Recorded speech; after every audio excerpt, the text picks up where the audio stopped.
তোদের মুড়ি তোদের প্রলয়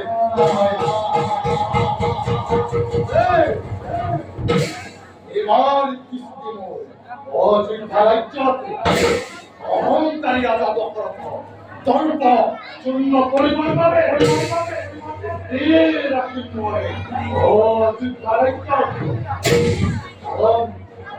অন্যদের পূজা করে মানবে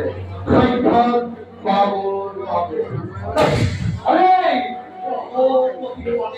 পূজা করে নাই আইকাল না পাবর পাবে কারণ তোকে মৃত্যু তাতে প্রলয় প্রলয় প্রলয় তোকে মৃত্যু তাতে প্রলয়